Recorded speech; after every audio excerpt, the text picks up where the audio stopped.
Hi అండి, అందరూ ఎలా ఉన్నారు? సంక్రాంతి బాగా జరుపుకున్నారా? సంక్రాంతి పండుగ శుభాకాంక్షలు అందరికీ. గోదాదేవి రంగనాథ కళ్యాణంలో ముఖ్యమైన ఘట్టాలకన్నింటికి ముఖ్యమైన విషయాలన్నీ చెప్పారండి. చూడండి అందరూ.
కన్యాదానం అంటే కన్యని నీకు ఇస్తున్నాను. ఇక్కడి నుంచి ఎప్పుడైతే ఈ కన్యను నువ్వు స్వీకరిస్తున్నావో అప్పటి నుంచే నువ్వు ధర్మము అర్థము కామము అనేటటువంటి అంటే ధర్మమార్గంగా ఉండడం, ధర్మంతోనే డబ్బులు సంపాదించడం, ధర్మంతోనే కోరికలు తీర్చుకోవడం అనేటటువంటిది ఈ మూడు కూడా నా కూతురుతో పాటే చెయ్యి అని చెప్పి కన్యాదానం చేస్తారు. దీన్ని కన్యాదానం అని కూడా పిలుస్తారు.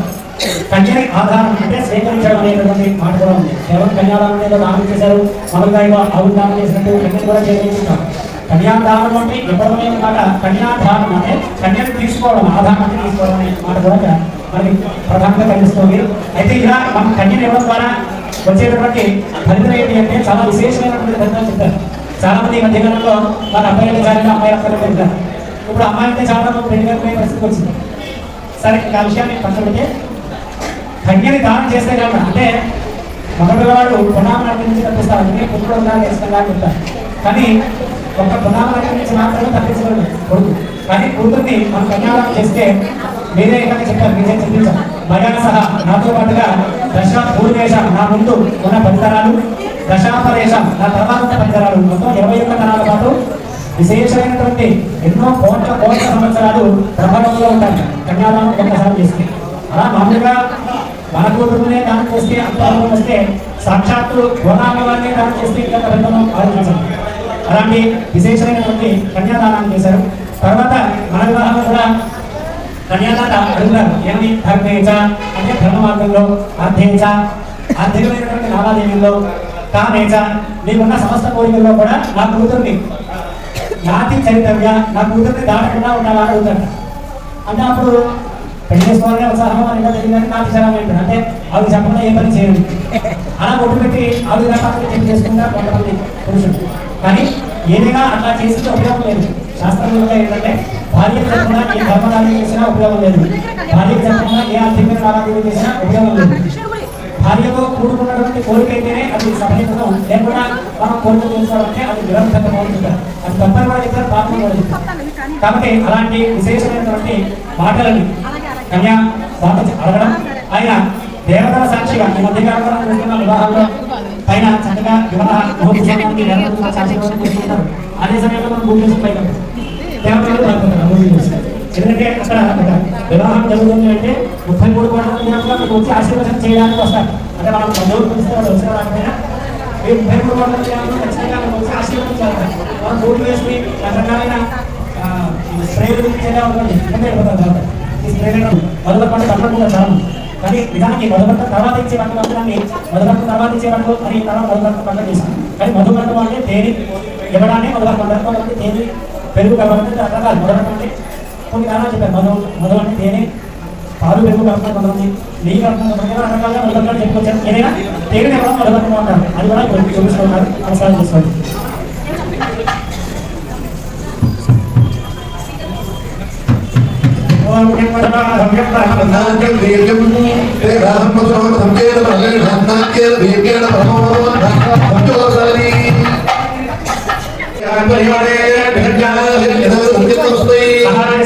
శ్రీ కృష్ణ చైతన్య మిషన్ సంస్థ వారు యాజమాన్యము అలాగే సమస్త భక్తులు అందరూ కలిపి శ్రీ బోధా రంగనాథ స్వామి వారి యొక్క లీలా కళ్యాణ మహోత్సవంలో భాగంగా స్వామివారికి అమ్మవారికి నమస్కరిస్తూ నూతన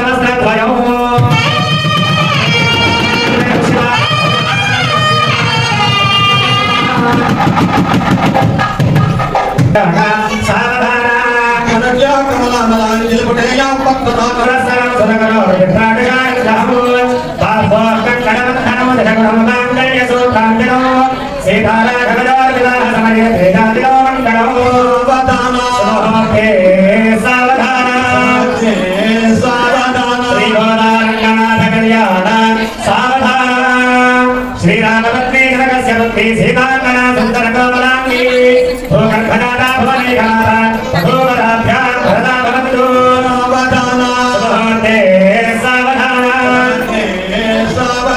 శ్రీ బోధారంగనాథ కళ్యాణ సావధాన రాజుతో గడవిల్లాలి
అలాగే బ్రహ్మగారు ఏం చేస్తుంటారు?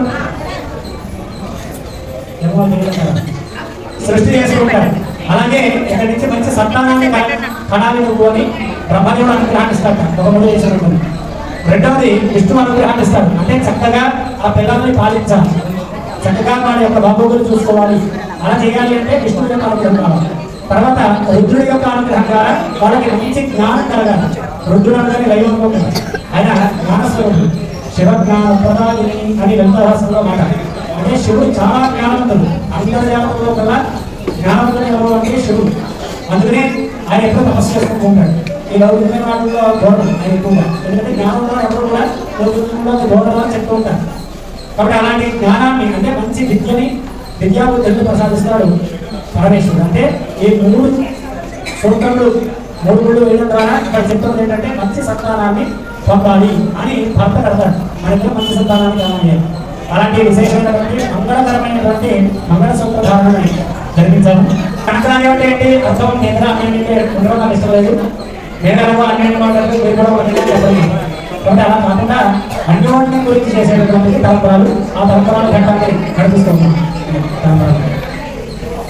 ఓం ప్రజాపతి స్తయాయ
ओम धाता पुरस्तात् जमदा जनार्दन सरसाधना भवते देवालयदा क्षणा प्रगतिदा अंगदा देवते प्रदेहाना राजा प्रलय साधने शरणागत मने नाना भगवान राजो ईश्वरवे शरणागतो शरणागवे शरणागा महाराजा ब्रह्मा तत्वायो आत्मा सत्यो सर्वं